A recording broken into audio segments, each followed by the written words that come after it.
হেই বন্ধুরা, আজ আমি বলবো হলিউডের একটি বিখ্যাত মুভির গল্প, যার নাম ফরেস্ট গাম্প, যেটা রিলিজ হয়েছিল 1994 সালে। এটা 13টা ক্যাটাগরিতে অস্কারের জন্য নমিনেশন পেয়েছিল এবং তার মধ্যে 6টা অস্কার জিতেছিল এই সিনেমাটা। তাহলে বুঝতেই পারছো সিনেমাটা কতটা ভালো হয়েছিল। তো যাই হোক, আজ আমি তোমাদের এই ফরেস্ট গাম্প মুভির সম্পূর্ণ কাহিনী বলবো। তাহলে শুরু করা যাক। সিনেমার শুরুতেই আমরা দেখি ফরেস্ট গাম্প নামের একটা লোককে। সে একটু সরল সাদাসিধে, এক কথায় বোকা টাইপ লোক ছিল। ওকে আমরা একটা বাস স্ট্যান্ডে বসে থাকতে দেখি। সে বসে বসে চকলেট খাচ্ছিল। কিছুক্ষণ পর একটা মহিলা এসে সেখানে বসে। ফরেস্ট গাম্প মহিলাটাকে জিজ্ঞাসা করে সে চকলেট খাবে কিনা। মহিলাটি বলে না।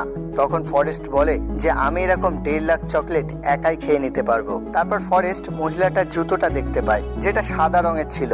জুতোটা দেখে ফরেস্টের খুব পছন্দ হয়। ফরেস্ট বলে আপনার জুতোটা খুব সুন্দর এবং মনে হচ্ছে এটা বেশ আরামদায়ক। মহিলাটি বলে না, এই জুতোটা পরলে আমার পা ব্যথা হয়। তারপর ফরেস্ট নিজেই নিজের সম্বন্ধে বলা শুরু করে।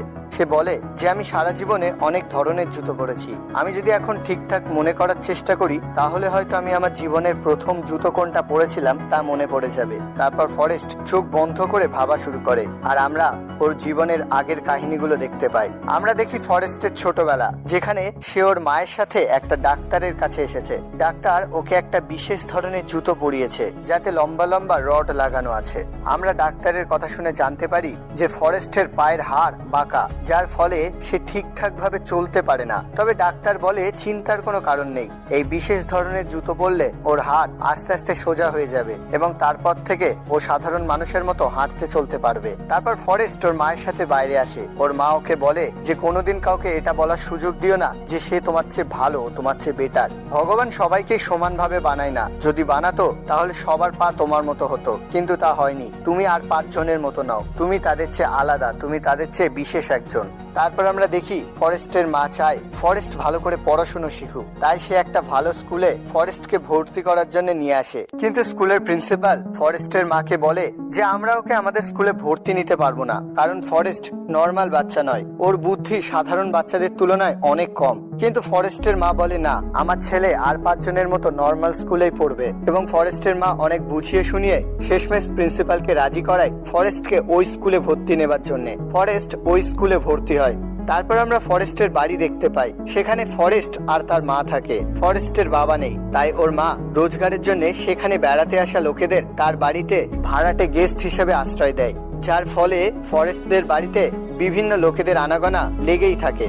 সেরকমই একদিন ফরেস্টের বাড়িতে এক সিঙ্গার গেস্ট হিসেবে আসে। আমরা দেখি লোকটা গিটার বাজাচ্ছে আর ফরেস্ট তার ওই খারাপ পা নিয়ে অদ্ভুত ভাবে নাচানাচি করছে। তারপর কিছুদিন কেটে যায়। একদিন ফরেস্টের মা টিভিতে সেই সিঙ্গারকে দেখতে পায়। সে গান করতে করতে নাচছিল, তবে নাচের ভঙ্গিটা বেশ চেনা চেনা লাগে। ফরেস্টের মা ভালো করে দেখে বুঝতে পারে এটা সেই ফরেস্টের অদ্ভুত নাচের মতো। মানে ফরেস্টকে সেদিন ওভাবে নাচতে দেখে সিঙ্গারটা সেটা কপি করে নিয়েছিল এবং এই নাচের ভঙ্গিমাটি লোকজন খুব পছন্দও করে। তারপর আসে ফরেস্টের স্কুলে যাবার সময়। ফরেস্ট প্রথম দিন স্কুলে যাবার জন্য স্কুল বাসে ওঠে, কিন্তু বাসে কেউই ওকে ওর পাশে বসতে দিতে চায় না। তারপর শেষের দিকে বসা একটা মেয়ে বলে যে তোমার ইচ্ছা হলে তুমি আমার পাশে বসতে পারো। ফরেস্ট সেখানেই বসে পড়ে। আমরা জানতে পারি মেয়েটির নাম জেনি। তারপর আস্তে আস্তে জেনির সাথে ফরেস্টের ভালো বন্ধুত্ব হয়ে যায়। তারপর তারা একসাথে ঘুরে বেড়াতে থাকে, একসাথে খেলা করে এবং একসাথে দুজনে অনেকটা সময় কাটায়। তারপর একদিন জেনি আর ফরেস্ট এক জায়গায় দাঁড়িয়েছিল।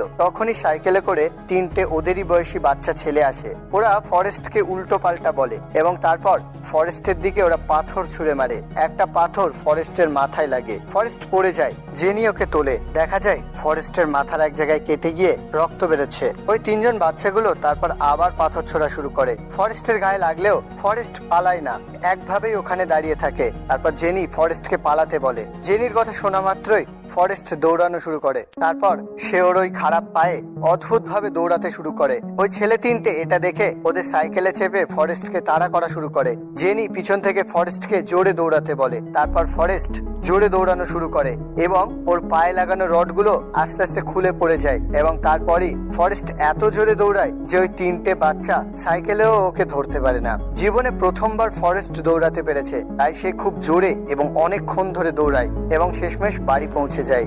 তারপর আমরা জানতে পারি যে ফরেস্টের বাড়ির কাছেই জেনিদের বাড়ি। রাতে জেনি চুপি চুপি ফরেস্টের বাড়িতে আসে। সে বলে যে ওর বাড়িতে একটা কুকুর আছে যাকে জেনি খুব ভয় পায়, তাই সে এখানে চলে এসেছে। তারপর অনেকটা সময় কেটে যায়। এখন জেনি আর ফরেস্ট দুজনেই অনেক বড় হয়ে গেছে।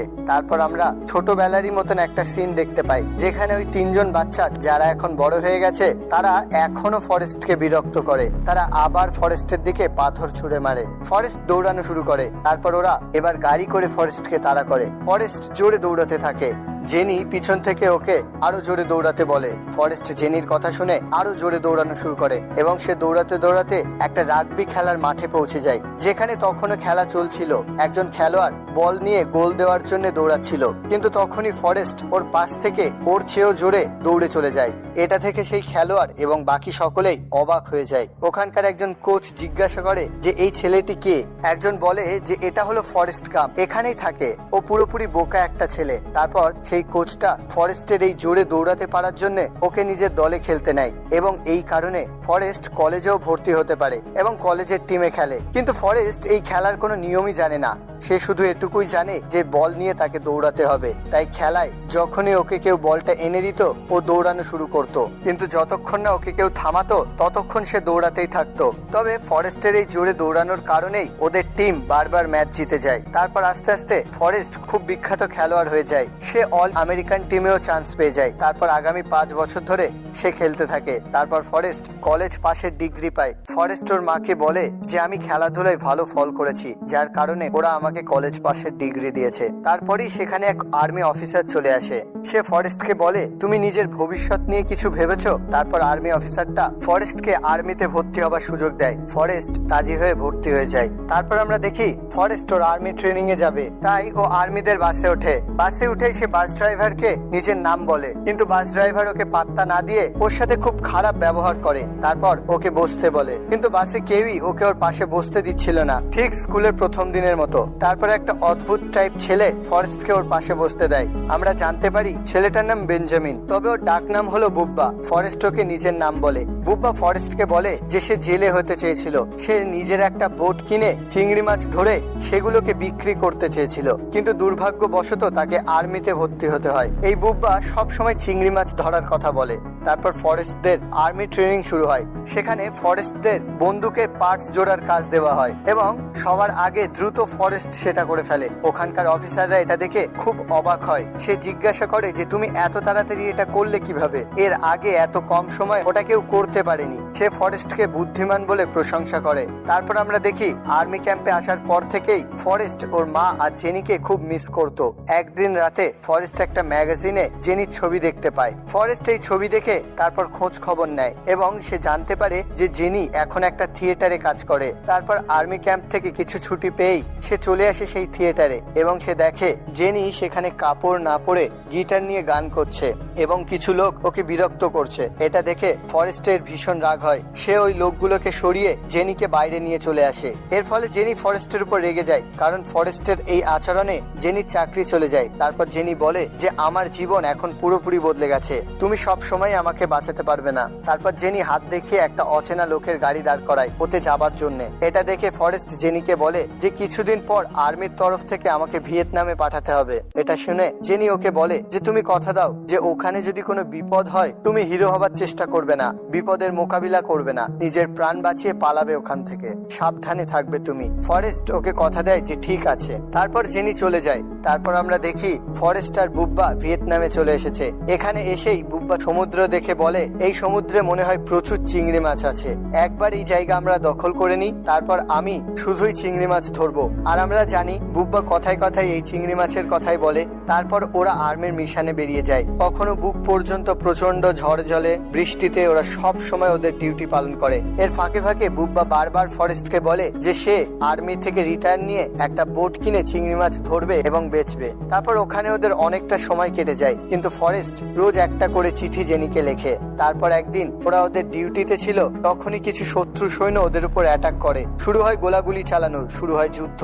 কিন্তু শত্রু সৈন্য বেশি হবার কারণে ওরা পেরে উঠছিল না, ওদের বাঁচার সম্ভাবনা খুবই কম হয়ে ওঠে। তখন সবাই পালানো শুরু করে। যেহেতু এর আগে জেনি ফরেস্টকে বলেছিল যে বিপদ আসলে তুমি পালিয়ে যাবে, সেটা মনে করে ফরেস্ট পালানো শুরু করে। আর যেহেতু ফরেস্ট খুব জোরে দৌড়াতে পারে, তাই সে দৌড়াতে দৌড়াতে অনেক দূর চলে আসে। তারপর সে পিছনের দিকে তাকিয়ে দেখে তার আশেপাশে কেউ নেই। তখনই ওর মনে পড়ে যায় বুব্বার কথা। তাই ফরেস্ট ওকে আনার জন্য আবার উল্টো দিকে দৌড়ানো শুরু করে। কিন্তু আবার সেখানে এসে পৌঁছানোর পর সে বুব্বাকে খুঁজে পায় না। তখনই ওদেরই দলের অন্য একজন আর্মিকে পড়ে থাকতে দেখে। সে খুবই আহত হয়েছে। তারপর ফরেস্ট ওকে কাঁধে তুলে নিয়ে দৌড়ানো শুরু করে এবং কিছুক্ষণ পর ওকে নিয়ে একটা নদীর ধারে এসে শুইয়ে দেয়। তারপর ফরেস্ট আবার যায় বুব্বাকে খুঁজতে, কিন্তু দ্বিতীয়বারও সে বুব্বাকে খুঁজে পায় না। তার জায়গায় অন্য একজন আহত আর্মিকে দেখতে পায়। তাকেও সে তুলে নিয়ে ওই নদীটার পাশে শুইয়ে দেয়। এভাবে ফরেস্ট বেশ কয়েকবার বুব্বার খোঁজে যায়, কিন্তু বুব্বাকে খুঁজে পায় না। বদলে অন্য আহত আর্মিদের খুঁজে পায় এবং তাদের তুলে নিয়ে এসে নদীর ধারে শুইয়ে দেয়। তবুও ফরেস্ট হার মানে না, সে আবার যায় এবং এবার সে একটা বড় অফিসারকে আহত অবস্থায় দেখে, যে হলো লিউটেন্যান্ট ড্যান। ফরেস্ট ওকে নিয়ে যেতে চাইলে লিউটেন্যান্ট ড্যান বলে, আমি যাব না, আমি এখানেই শহীদ হব। ফরেস্ট তবুও জোর করে ওকে তুলে নদীর পাশে নিয়ে চলে আসে। তারপর আবার যখন খুঁজতে যাবে বলে ঠিক করে, তখন সেই অফিসারটি ফরেস্টকে আটকে বলে যে তুমি ওখানে যেও না, ওরা ওখানে বোম ফেলবে। কিন্তু ফরেস্ট ভয় পায় না, হারও মানে না। সে আরো জোরে দৌড়ে যায় সেখানে এবং শেষমেশ সে বুব্বাকে খুঁজে পায়। তবে বুব্বার পেটে গুলি লেগে বুব্বা ভীষণ আহত হয়েছে। ফরেস্ট ওকে কোলে নিয়ে এসে সেই নদীর ধারে চলে আসে, কিন্তু বুব্বা বাঁচে না। আমরা জানতে পারি এই দৌড়াদৌড়িতে একটা গুলি ফরেস্টের গায়েও লাগে। তারপর আর্মিদের হসপিটালে আনা হয় সবাইকে এবং সবার চিকিৎসা শুরু হয়। এরপর কিছুটা সময় কেটে যায়, ফরেস্ট পুরোপুরি সুস্থ হয়ে গেছে। তারপর একটা উচ্চ পদস্থ আর্মি অফিসার এসে ফরেস্টকে বলে, তোমাকে মেডেল অফ অনার পুরস্কার দেওয়া হবে, কারণ তুমি সাহসের সাথে প্রচুর আর্মিদের প্রাণ বাঁচিয়েছো। তারপর ফরেস্টকে মেডেল দেওয়ার দিন আসে, প্রেসিডেন্ট ওকে মেডেল দেয়। তারপরই ফরেস্ট যখন ঘোরাঘুরি করছিল, তখন জেনি সেখানে চলে আসে এবং ফরেস্টের নাম ধরে ডাকতে শুরু করে। আর ফরেস্ট জেনির গলা শুনতে পেয়ে সাথে সাথে দৌড়ে চলে যায় জেনির কাছে। ওরা একে অপরকে জড়িয়ে ধরে। তারপর আমরা জানতে পারি জেনির অবস্থা এখন খুবই খারাপ। এরপর জেনি ওর নতুন বয়ফ্রেন্ডের সাথে ফরেস্টের পরিচয় করায়। তারপর ফরেস্ট দেখে যে জেনির বয়ফ্রেন্ড ওকে চড় মেরেছে। ফরেস্ট খুবই রেগে যায় এবং সে জেনির বয়ফ্রেন্ডকে মারতে শুরু করে। তারপর ফরেস্ট জেনিকে নিয়ে ওখান থেকে চলে আসে এবং রাস্তায় সারা রাত ঘোরাঘুরি করে। ফরেস্টের যুদ্ধের কাহিনী জেনিকে বলে। জেনি বলে যে এখন সে যাযাবরের মতো সারা দেশ ঘুরে বেড়াচ্ছে, এমনকি নেশাও করে। তারপর সকালবেলা ফরেস্ট জেনিকে ওর মেডেল অফ অনারটা দিয়ে বলে যে তুমি আমাকে যা যা করতে বলেছো আমি সেটাই করেছি, তাই এই মেডেলটি তোমার। তারপর জেনির বয়ফ্রেন্ড সেখানে চলে আসে এবং সে জেনির কাছে ক্ষমা চায়। তারপর তাদের সম্পর্ক আবার ঠিক হয়ে যায়। এটা দেখে ফরেস্টের খুব খারাপ লাগে। তারপর জেনি ফরেস্টকে বিদায় জানিয়ে সেখান থেকে চলে যায় এবং ওরা দুজন আবার আলাদা হয়ে যায়। এরপর আমরা দেখি ভিয়েতনাম থেকে ফেরার পরেই ফরেস্ট টেবিল টেনিস খেলা শুরু করেছিল। এখন সে খুব ভালো টেবিল টেনিস খেলতে পারে, তাই okay all American table tennis টিমে নেওয়া হয়। তারপর ফরেস্ট নিজের দেশের হয়ে খেলার জন্য চায়নায় যায়। এখন ফরেস্ট ন্যাশনাল লেভেলে সেলিব্রিটি হয়ে গেছে, প্রচুর মানুষ ওকে চেনে। তারপর একদিন ফরেস্ট শহরের রাস্তায় হাঁটছিল, সেখানে সে লিউটেন্যান্ট ড্যানকে দেখতে পায়। ভিয়েতনামে সেই যুদ্ধে ওর দুটো পা বাদ গিয়েছিল, আর তাই সে চাইছিল ওই যুদ্ধে শহীদ হতে, কিন্তু ফরেস্ট ওকে বাঁচায়। কিন্তু এর ফলেই ড্যানের জীবন খুব বাজে অবস্থায় চলে আসে। সে এখন মদ্যপান শুরু করে এবং সবসময় নিজেকে মেরে ফেলার চেষ্টা করে। তারপর হোটেলে গল্প করার সময় ফরেস্ট বলে যে আর্মি থেকে রিটায়ার নেবার পর আমি বুব্বার কথা মতো একটা বোট কিনবো এবং চিংড়ি মাছ ধরে সেগুলো বিক্রি করব।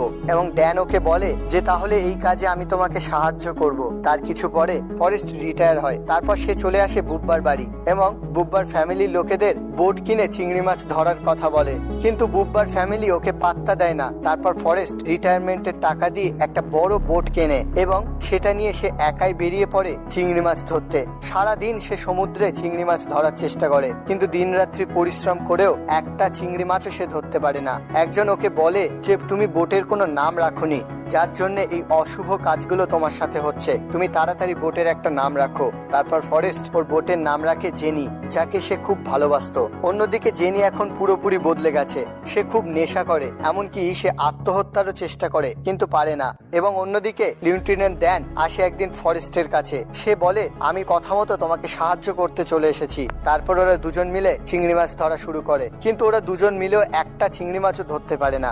এরপর একদিন সমুদ্রে ভীষণ ঘূর্ণিঝড় আসে, ওরা কোনো মতে বেঁচে যায়, কিন্তু অন্যান্য যেসব বোটগুলো ছিল সবকটা বোট ভেঙে যায়। এখন ওই এলাকায় শুধুমাত্র একটা বোটই ভালো আছে, সেটা হলো ফরেস্টের বোট। তাই এখন শুধুমাত্র ফরেস্টার ড্যানই চিংড়ি মাছ ধরা শুরু করে এবং ওরা রোজ অনেক অনেক মাছ ধরে। তারপর সেগুলোকে বিক্রি করে ওরা প্রচুর পয়সা আয় করে এবং সেই টাকায় ওরা বোট কিনতে থাকে। এইভাবে ফরেস্টার ড্যানের কাছে মোট 12টা বোট হয়ে যায়। ওদের কোম্পানির নাম দেয় বুব্বা গাম্প শ্রিম্প কোম্পানি।